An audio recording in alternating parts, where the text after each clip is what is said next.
Sir मैं रोज कितने घंटे पढ़ाई करूं? यार ये दुनिया का इतना यूजलेस क्वेश्चन है ना। हम लोग अपने से ये नहीं पूछते कि मैं कितना आउटपुट दूं, कितना प्रोड्यूस करूं। हम अपने से ये पूछते हैं कि कितने घंटे पढ़ाई करें। कैल न्यूपोर्ट, जो कि इस बुक के ऑथर हैं deep work, rules for focused success in a distracted world, बोलते हैं work accomplished is equal to time spent into intensity of focus. अब टाइम स्पेंड तो आपकी श्रद्धा है, जितना आप टाइम स्पेंड करना चाहते हो आप कर सकते हो, लेकिन ये वीडियो फोकस की स्ट्रेटजीज के ऊपर है। अब आप सोचेंगे इस ऑथर ने किया क्या है, तो कैल ने पीएचडी करी है MIT से, मैसेच्यूसेट्स इंस्टीट्यूट ऑफ टेक्नोलॉजी, और उसके बाद अभी ये एज एन असिस्टेंट प्रोफेसर काम कर रहे हैं जॉर्ज टाउन यूनिवर्सिटी में। तो मुझे लगता है कि इन्होंने इतनी पढ़ाई तो की है कि ये हमें फोकस करने की स्ट्रेटजी तो पक्का दे सकते हैं। कैल के अकॉर्डिंग लोग दो तरीके से काम करते हैं, deep work and shallow work. अगर आप बिना किसी डिस्ट्रैक्शन के पूरी कंसंट्रेशन के साथ अपनी स्किल्स को इंप्रूव करते हो ताकि आप ज्यादा चीजें अचीव कर पाओ कम टाइम में, तो आप डीप वर्क कर रहे हो। जबकि अगर आप ऐसा काम करते हो जिसमें आपका ब्रेन यूज नहीं हो रहा और डिस्ट्रैक्शन के साथ भी वो काम हो सकता है, तो आप शैलो वर्क कर रहे हो। फॉर एग्जाम्पल, अगर आप काम करते करते अपनी ईमेल्स चेक कर रहे हो, हर पुश नोटिफिकेशन पर रिस्पॉन्ड कर रहे हो, बार बार फेसबुक फीड्स देख रहे हो, तो आप शैलो वर्क कर रहे हो। कैल बोलते हैं कि आजकल की डिस्ट्रैक्शन भरी दुनिया में डीप वर्क करना बहुत ज्यादा रेयर हो गया है और इसीलिए ये स्किल बहुत ज्यादा वैल्यूएबल है, और फ्यूचर में जिसके पास भी ये स्किल होगी वो ही अपनी फील्ड में बेस्ट परफॉर्मर बनेगा, एक क्राफ्ट्समैन बनेगा। कैल बोलते हैं कि हमें डीप वर्क करने के लिए 4 चीजों का ध्यान रखना पड़ता है। पहला सिंगल टास्किंग, दूसरा जीरो डिस्ट्रैक्शंस, तीसरा इंटेंस फोकस, और चौथा एक्सटेंडेड पीरियड्स ऑफ टाइम। चलिए इन 4 चीजों को थोड़ा डिटेल में देखते हैं। रिसर्च बार बार प्रूव कर चुकी है कि मल्टीटास्किंग से आपकी अटेंशन कम होती है। जब भी आप टास्क ए से टास्क बी में शिफ्ट होते हो तो आपकी अटेंशन काफी टाइम तक पुराने टास्क ए पर ही रहती है, जिसकी वजह से आप टास्क बी पर पूरे तरीके से फोकस नहीं कर पाते। जब भी हम थोड़े टाइम के बाद सोशल मीडिया की नोटिफिकेशंस पर रिस्पॉन्ड करते हैं तो हमें ऊपर से ऐसा लग सकता है कि इससे क्या फर्क पड़ता है, बट एक्चुअल में आपका माइंड प्रोग्राम हो रहा है उस डिस्ट्रैक्शन की क्रेविंग के लिए। कभी आपने देखा है कि नोटिफिकेशन आती भी नहीं है, फिर भी आप खुद फोन उठा के उसे अनलॉक करके फोन में देखने लग जाते हो। ये एग्जांपल है आपकी माइंड की प्रोग्रामिंग का। इसके लिए कैल न्यूपोर्ट ने अपनी बुक में एक इंटरेस्टिंग स्टडी के बारे में बताया है। रिसर्चर्स ने पार्टिसिपेंट्स को कुछ पजल सॉल्व करने के लिए दी। इनमें से आधे लोगों को, जिन्होंने अभी पजल सॉल्व नहीं किया था, उन्हें बीच में ही इंटरप्ट कर दिया गया और बोला गया कि आपको हमारे साथ चलना पड़ेगा क्योंकि आपने कुछ इंपॉर्टेंट डिसीजंस लेने हैं, और फिर इनसे लॉजिकल क्वेश्चंस पूछे गए। जबकि दूसरे ग्रुप को पजल कंप्लीटली सॉल्व करने दिया गया और बाद में उनसे सेम क्वेश्चंस पूछे गए। अब आप पूछेंगे इसका रिजल्ट क्या रहा? ऑब्वियसली जो लोग पजल को कंप्लीटली सॉल्व कर चुके थे उन्होंने उस टेस्ट में बेटर परफॉर्म किया दूसरे ग्रुप के कंपैरेटिवली, जिन्हें बीच में ही इंटरप्ट करके बुला लिया गया, क्योंकि उनके ब्रेन में पजल से रिलेटेड रेजिड्यू रह गया था, जिसकी वजह से वो उस टेस्ट में परफॉर्म नहीं कर पाए। नेक्स्ट आता है जीरो डिस्ट्रैक्शंस। दोस्तों 2012 में एक रिसर्च की गई थी जिसमें साइकोलॉजिस्ट हॉफमैन और बॉमिस्टर ने 205 लोगों पर स्टडी करी, जिससे ये पता चला कि हम अपने आप को बार बार सोशल साइट्स और ईमेल्स देखने से 50% बार ही रोक सकते हैं। यानी हर 100 नोटिफिकेशंस में से आप 50 तो पक्का ही देखेंगे। अब इमेजिन कीजिए अगर ये सब सच है तो ये तो पक्का शैलो वर्क की रेसिपी है। ऐसे में फोकस करना तो बहुत मुश्किल हो जाता है। हमें नेक्स्ट रिक्वायरमेंट है इंटेंस फोकस की। अगर हम अपनी सारी एनर्जी बिना डिस्ट्रैक्शन के एक सिंगल टास्क पर लगा लेते हैं, एक मैग्नीफायर ग्लास की तरह, तो हम ज्यादा काम कम टाइम में कर सकते हैं। और फाइनली आता है एक्सटेंडेड पीरियड्स ऑफ टाइम, यानी डीप वर्क करने के लिए आपको एक मिनिमम टाइम के लिए उस टास्क को करते रहना है। आप ऐसा नहीं सोच सकते कि आप डीप वर्क 5 मिनट के लिए करेंगे, फिर ब्रेक लेंगे, फिर 5 मिनट के लिए करेंगे। तो एक मिनिमम अमाउंट ऑफ टाइम होना चाहिए। वो बेशक हाफ एन आवर हो सकता है, जो टाइम के साथ साथ उसको 1 आवर, 1.5 आवर्स, 2 आवर्स में आप कन्वर्ट कर सकते हैं। तो अब सवाल ये आता है कि हम समझ गए डीप वर्क के लिए हमें एक टाइम पर एक ही टास्क करना है, बिना डिस्ट्रैक्शन के करना है, पूरी फोकस के साथ करना है और काफी समय तक करना है। लेकिन एक सिंपल सा सवाल है कि हम ये करें कैसे? इसके लिए ऑथर ने 4 रूल्स दिए हैं, जिसमें रूल नंबर 1 आता है वर्क डीपली। कैल बोलते हैं कि अच्छी इंटेंशन से काम नहीं चलेगा। अगर आपको एक्चुअल में डीप वर्क करना है तो आपको अपनी लिमिटेड विल पावर को बहुत सोच विचार के खर्च करना पड़ेगा। डीप वर्क करते समय आपको हर डिस्ट्रैक्शन को अपने से दूर रखना पड़ेगा। अगर आप पढ़ाई कर रहे हैं तो उस वक्त आपके टेबल में ना कोई सेलफोन, ना कोई एक्स्ट्रा पेपर, ना कोई एक्स्ट्रा बुक होनी चाहिए, क्योंकि ये सारी चीजें आपको कहीं ना कहीं डिस्ट्रैक्ट करेगी। इसके लिए ऑथर बोलते हैं कि आप इन 4 फिलॉसफी में से एक फिलॉसफी चूज कर सकते हैं। तो सबसे पहला तरीका आता है मोनेस्टिक अप्रोच, यानी सन्यासी की तरह अपनी हर चीज को त्याग देना जब तक आपको आपका गोल नहीं मिलता, चाहे वो सोशल वेबसाइट हो या फिर फ्रेंड्स। इस फेमस टेक्निक को यूज करके बहुत सारे लोग अपने गोल्स को अचीव कर चुके हैं, जैसे कि J.K. राउलिंग जब 2007 में हैरी पॉटर की फाइनल बुक लिखने जा रही थी तो उन्होंने पूरी की पूरी बुक एक होटल में अपने फ्रेंड्स फैमिली मेंबर से दूर जाके लिखी। वो कहती हैं कि बच्चों का चिल्लाना, टेलीविजन, कुत्तों का भौंकना,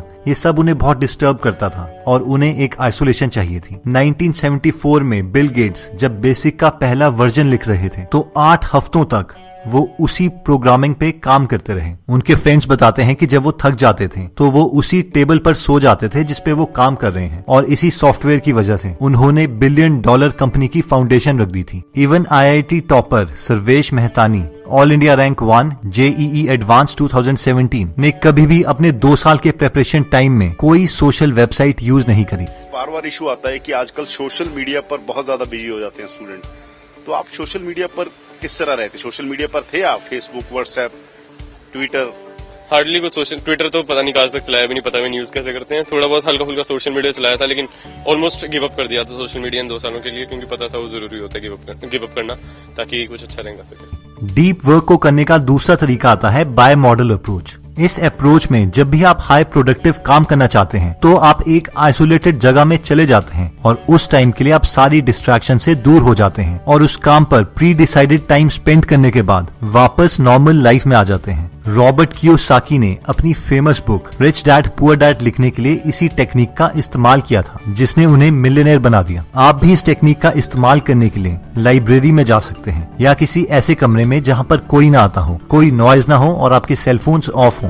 दोस्तों, थर्ड टेक्निक आती है रिदमिक अप्रोच। इसमें आप टाइम ब्लॉक्स क्रिएट करते हैं। फॉर एग्जाम्पल, 1 घंटे के लिए आप सिर्फ अपना फोकस्ड डीप वर्क करेंगे। उस time no cell phone, no friends, nothing, और उसके बाद 1 घंटा enjoy and again 1 hour work. आप इन टाइम स्लॉट्स के अमाउंट को अपने कंफर्ट के अकॉर्डिंग चूज कर सकते हैं। लास्ट आती है जर्नलिस्टिक अप्रोच। ऐसे लोग जो फुल टाइम जॉब करते हैं और उनके पास डीप वर्क में जाने के लिए एक स्पेसिफिक टाइम नहीं होता, वो इस टेक्निक को यूज कर सकते हैं। ऐसे लोगों को जब भी फ्री टाइम मिलता है वो अपनी सारी डिस्ट्रैक्शंस को ऑफ करके एक हाईली इंटेंस्ड फोकस मोड में चले जाते हैं और पूरे दिन में जितना पॉसिबल हो उतने टाइम स्लॉट्स डेडिकेट करते हैं।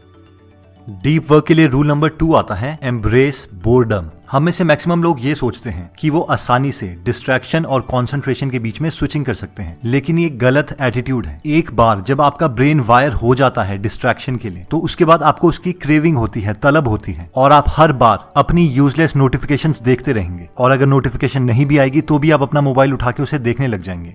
इस पर कैल बोलते हैं कि जब भी आपको क्रेविंग हो अपना मोबाइल देखने की या डिस्ट्रैक्ट होने की तो बार बार कॉन्शियसली अपने ब्रेन को अपने काम की तरफ फोकस करें। इससे धीरे धीरे आपकी डिस्ट्रैक्शन रेजिस्टिंग मसल्स बिल्ड होंगी और आप ज्यादा देर तक एक सिंगल टास्क पर डीप वर्क कर पाएंगे। इसलिए जब भी आप बोर होने लगे तो ऐसा नहीं होना चाहिए कि आप मोबाइल उठा के नेट सर्फिंग करने लगे। आपको अपने फ्री टाइम में भी डिस्ट्रैक्शन से दूर रहना पड़ेगा और अपनी विल पावर मसल को इम्प्रूव करना पड़ेगा। इसके लिए कैल बोलते हैं कि आपको पहले से ही प्लानिंग करनी पड़ेगी। आप अपना एक मॉर्निंग रूटीन बना सकते हैं जिसमें आप प्लान करेंगे कि आप पूरे दिन क्या क्या करेंगे। अगर आप सिर्फ इतना सा एक्स्ट्रा स्टेप भी कर लेते हैं तो आप अपनी मैक्सिमम डिस्ट्रैक्शंस अवॉइड कर पाएंगे। फॉर एग्जाम्पल, अगर आपको पता है कि जब भी आप किसी स्पेसिफिक रूट से जाते हैं तो वहां पे आपको फ्रेंड्स मिल जाते हैं जिनके साथ आपको घंटे बात करनी पड़ती है, तो आप पहले से ही प्लानिंग कर सकते हैं कि आप उस रास्ते से नहीं जाएंगे। इस तरीके से प्लानिंग करने पर आप अपनी मैक्सिमम डिस्ट्रैक्शन से बच सकते हैं। उसी तरीके से इस चीज की प्रैक्टिस कीजिए कि आप लोगों को जल्दी रिप्लाई नहीं करेंगे, यानी जब तक आपके फ्रेंड्स 3 या 4 मैसेजेस आपको कर नहीं देते तब तक आप उन्हें फेसबुक या व्हाट्सएप पर रिप्लाई नहीं करेंगे। उसी तरीके से हर फोन पहली बार में नहीं उठाएंगे।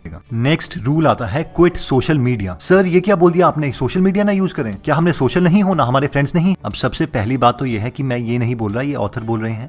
सेकंड, ऑथर बोलते हैं कि नोटिफिकेशंस आप में एक हैबिट क्रिएट कर देती है जिससे आप अपना सेल फोन नोटिफिकेशंस पर तो देखेंगे ही, लेकिन जब नोटिफिकेशंस नहीं भी आएंगी तो भी आप सिर्फ टाइम पास करने के लिए अपना मोबाइल खोल के फेसबुक देखने लग जाएंगे और आपको पता भी नहीं चलेगा कि आपने आधा घंटा इसी चीज पे वेस्ट कर दिया है। इसीलिए हमारे अंदर एक क्राफ्ट्समैन अप्रोच होनी चाहिए, यानी जब तक हमने क्लियरली डिफाइन नहीं कर दिया है कि इस टूल को यूज करने के जो बेनिफिट्स हैं वो बहुत ज्यादा है कंपैरेटिवली उसके नेगेटिव इफेक्ट्स हैं, तब तक हमें वो टूल यूज नहीं करना चाहिए। अब आप ये कम से कम कम 30 दिन तक ट्राई कर सकते हैं जब आप कोई भी सोशल मीडिया साइट यूज नहीं करेंगे, और उन 30 दिनों के बाद अपने से 2 सवाल पूछ सकते हैं। पहला, क्या मेरे 30 दिन बेहतर हो सकते थे अगर मैं ये सोशल साइट्स यूज करता? और सेकंड, क्या लोगों को फर्क भी पड़ा मेरी ये सोशल साइट्स ना यूज करने पर? और जेन्युइनली अगर देखा जाए तो एटलीस्ट फेसबुक सिर्फ उन लोगों के लिए ज्यादा बेनिफिशियल है जो इंटरनेट मार्केटिंग कर रहे हैं और उनका बिजनेस इन्हीं पर टिका है, और एक स्टूडेंट को इन सब चीजों के बहुत कम बेनिफिट्स हैं। नेक्स्ट आता है ड्रेन द शैलोज। कल मैंने 14 घंटे पढ़ाई की, मैं 16 घंटे पढ़ा। ये सारी चीजें हम ऐसे बताते हैं जैसे एक ऑनर है, जबकि कैल कहते हैं कि इसका मतलब है कि आप बहुत अनप्रोडक्टिव हैं, आप बहुत ज्यादा शैलो वर्क कर रहे हैं और बहुत कम डीप वर्क कर रहे हैं। अगर कोई इंसान वो चीज 6 घंटे में अचीव कर रहा है जो आप 15 घंटे में अचीव कर रहे हैं, तो आप बहुत कम प्रोडक्टिव हैं। और अगर आप भी प्रोडक्टिव होना चाहते हैं तो आपको 2 काम करने पड़ेंगे। सबसे पहले आपको ट्रैक करना पड़ेगा कि आप कितना टाइम वेस्ट करते हैं और कितना एक्चुअली डीप वर्क कर रहे हैं। आप देखेंगे कि 14 घंटे में से आप डीप वर्क सिर्फ 2 घंटे कर रहे हैं। और सेकंड, अपने पूरे दिन के एक मिनट को शेड्यूल कीजिए कि आप कब सोएंगे, डीप वर्क कब करेंगे और सोशल टाइम कितना देंगे। ऑब्वियसली ये 100% फॉलो नहीं होगा, लेकिन आपको एक आइडिया देगा, डायरेक्शन देगा कि आपको अपना दिन किस तरीके से बिताना है। दोस्तों, हमने आपको ये सारी बातें कैल न्यूपोर्ट की बुक डीप वर्क से बताई है। तो अगर आप इनमें लिखे हुए बाकी आइडियाज को जानना चाहते हैं तो डिस्क्रिप्शन में दिए हुए लिंक पे जाके आप ये बुक खरीद सकते हैं। दोस्तों, कमेंट सेक्शन में आप बता सकते हैं कि आप नेक्स्ट वीडियो किस टॉपिक पर चाहते हैं, ताकि हमें भी फीडबैक मिले और उसी टॉपिक्स को हम कवर करें। इस चैनल को जरूर सब्सक्राइब कर लीजिए और बेल का बटन दबा दीजिए